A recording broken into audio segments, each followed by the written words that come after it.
Hey everyone, I am T-Rex, and today I am going to be reviewing one of those games that really shouldn't exist today.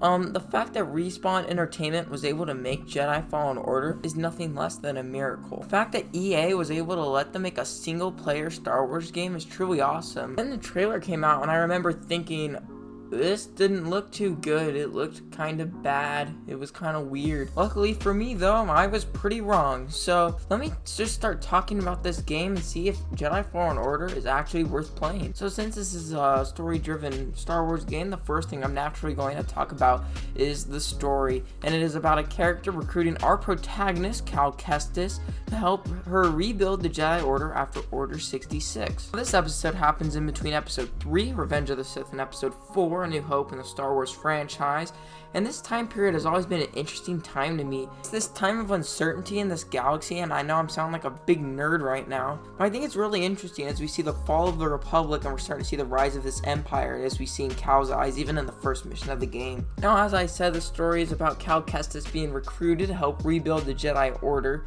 and I think that this story is actually pretty good. It is a race against time as they are being hunted down by Inquisitors because you are a Jedi. Now, Inquisitors, in case you don't know who they are these people that train in the Force and have lightsabers, and their jobs are to hunt down the remaining Jedi in the universe after the fall of the Jedi and Revenge of the Sith. Now, this brings an interesting dynamic to the campaign because it feels like we always have to be doing what's right and moving the plot along, otherwise we'll be hunted down by the Inquisitors as they're also trying to track us down. And this gives us another threat that's really interesting dynamic. I'm going to start talking about our characters, and for our main character, Cal Kestis, who's our protagonist, I think he's a very good and interesting character. I think since he isn't that strong in the Force, it helps us kind of be able to connect with him, as in the game we're also trying to learn the Force, and that really helps us of him being this really relatable character for us. With our other characters, Grease is our ship pilot, and he's just this funny guy, kind of makes a lot of jokes. It is a pretty serious game, so he's good at relieving tension, but other than that, he doesn't really have that many other attributes. I think Grease is fine for what he is. Now, the other big character in this game is our mentor, somewhat in a way, Sir Junda.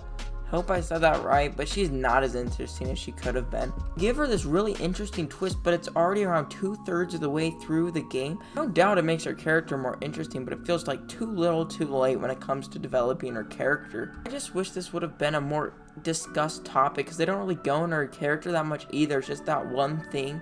It feels a little bit too late when it comes to developing her character, so I feel like she was very underutilized when it came to the story. Now, I'm going to talk about the character that I think really stood out when it came to this game, and that is the second sister. I think she's used absolutely amazing as the antagonist of this story, and as the game goes along, she just gets more and more intertwined with our main character, and that really helps us have this good connection between our protagonist and antagonist. She is easily the character, for me at least, that stands out the most when it comes to this game. On the whole, I think the characters in this game are pretty compelling for the most part, and I think the story is pretty fun and does a good job for moving us along from set piece to set piece.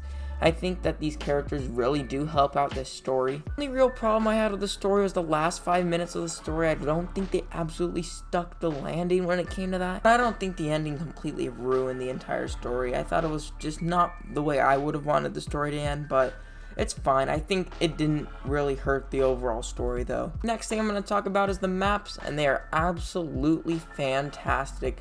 They are so big and intricate, and there are so many things to find on these maps. They are absolutely huge, and every time you head back, there's a new section you didn't see or notice before. Now, the problem is the amount of planets. The planets that are there are absolutely fantastic, but there are only 5 planets that you can go back to and explore. Now, that might be something that I would love to see improved upon in the next game. Maybe we get 6 or 7 planets instead of 5, but I don't want the quality to drop off because the planets that are here are absolutely fantastic. Now, I'm going to go talk about the combat in this game, and it is amazing. I love the combat that is in this game with the lightsaber combat. Different combat styles really makes the combat feel fun and fresh, and having different ways to approach it every time with force powers is also a great addition. Able to take on situations in so many different ways, which really makes the combat feel really fun and unique. Also, there are moments in this game where it can get really hard, and that's always fun to be able to get good at the game. You have to be able to improve with your skill in order to beat certain challenges, which I love about this game. Also, on this note, I love the boss battles in this game. I think they are amazing,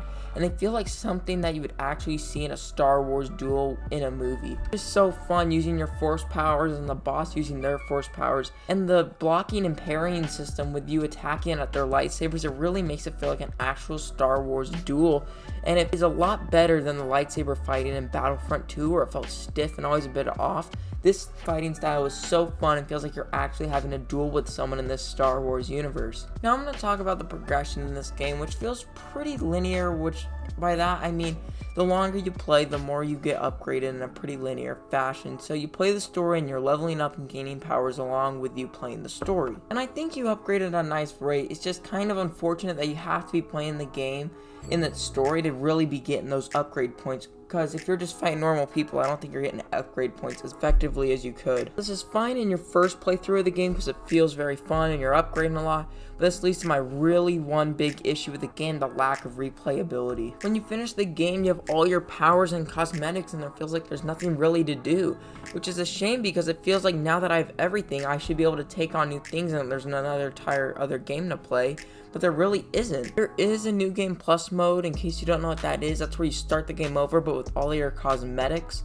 But it takes your powers and levels away, and I think that's what you want to have when you're doing a New Game Plus, so you run around feeling like a god. I know they did this for balancing issues, but I wish we could have kept our powers in our new game. It is a wave-based game mode that you can set up after it, but I don't really think that suits for multiple hours of gameplay. Anyway, I'm going to give my thoughts overall on this game, and it is so much fun. It has an interesting narrative with characters that we like and want to see again in other Star Wars media. And the journey that we go on with these characters is so much fun, taking us to a lot of exotic worlds that we maybe have never seen before, and against a fun antagonist that is always trying to stop us. It's just such a fun final level, and after you beat the game, you feel like it's a very complete game. Now, there isn't much to do after that 20-hour journey, but the journey in that game is so much fun that truly feels worth experiencing, even if you only play the game once. That is why I'm going to say that Jedi Fallen Order is an awesome game. Yup, there it is, baby, my first awesome award.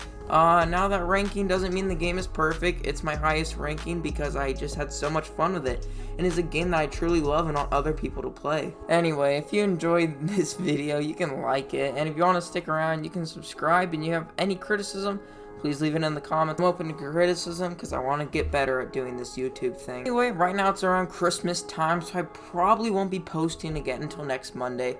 I would usually try to put a video up on Saturday, but that's the day after Christmas, and I don't really want to do that, so expect a video on Monday.